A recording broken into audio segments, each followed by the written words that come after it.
Öncelikle Eylül ve Ekim ayları geçiş ayları olarak adlandırdığımız aylardır. Bu aylarda özellikle mevsimsel geçişlere dikkat etmemiz gerekiyor. Çünkü soğuk algınlığı çok yaygın bir şekilde görülüyor bu mevsimlerde.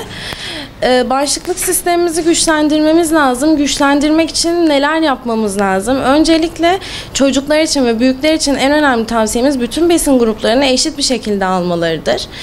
Et grubu, süt grubu, meyve sebze grubu olarak bütün öğünlerde eşit miktarda alınmalıdır. Bunun dışında çocuklarımız eğer öğlen yemeklerinde okulda yiyorlarsa, sebze yemeği ağırlıklı besleniyorlarsa akşam yemeğini mutlaka hayvansal kaynaklı protein ağırlıklı bir besinle geçiştirmeleri gerekmektedir. Çocuklarımızın okulda ne tarz beslendiğini, özellikle sabah kahvaltılarına dikkat ederek sabah kahvaltısını geçiştirmemelerine dikkat etmemiz gerekmektedir. Bağışıklık sistemini güçlendirmek için peki neler yapmalıyız? A, C ve E vitaminlerini A vitamini kaynakları olarak özellikle yumurta, havuç ve ıspanakta bol miktarda bulunmaktadır. Bunları tüketmeliyiz. C vitamini kaynakları olarak ise özellikle bildiğimiz gibi turunçgiller, portakal, kivi, bunun dışında sebze olarak yeşil sivri biber tüketebiliriz.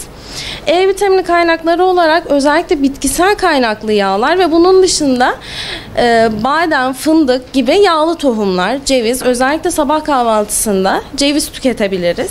Bir porsiyonu 3 adete denk gelecek şekilde.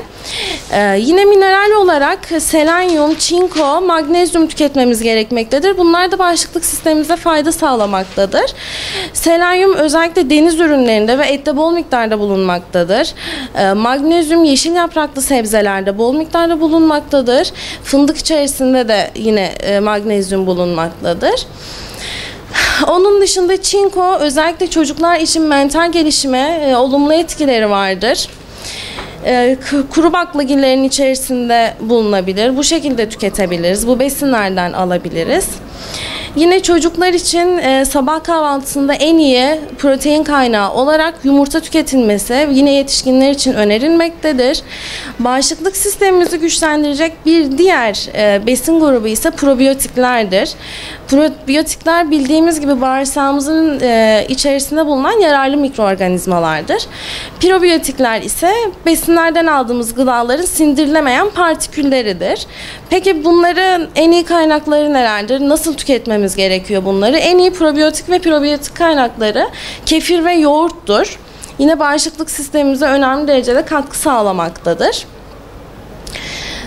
Bunun dışında çocuklarımızın özellikle okulda tükettikleri öğle yemeklerini dikkat ediyoruz. Bazı okullarımızda, devlet okullarında ve özel okullarda hazır kek, meyveli kekler ve bunun yanında hazır meyve suları verilmektedir. Bu doğru olmayan bir beslenme şeklidir. Bunun için ne yapmamız gerekiyor? Okul yönetmeniyle bir şekilde konuşup diyet menülerin diyetisyen tarafından hazırlanmasına ricada bulunup sağlıklı beslenmek için sizler de buna bir katkı sağlayabilirsiniz. Bunun dışında yapmamız gereken, bağışıklık sistemimizi güçlendirmemiz gereken gün içerisinde yine proteinli bir şekilde beslenmektir.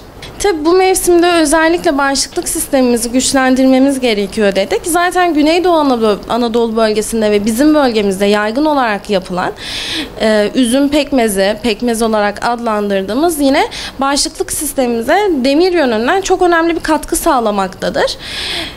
Demir aynı zamanda yağlı tohumlar, ceviz, fındık, fıstık gibi bahsettiğimiz yine bu kuru üzüm olacak şekilde. Kuru üzüm tabii meyve yerine geçmektedir ama içerisinde doğal bir şeker olduğu için bağışıklık sistemimize çok önemli bir katkısı bulunmaktadır.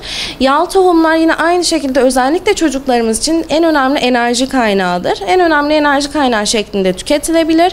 Pekmez aynı şekilde kansızlık problemi olan hastalarımız için veya kansızlık problemi yaşayan halkımız için, insanlar için çok önemli bir kaynak olarak tüketilebilir.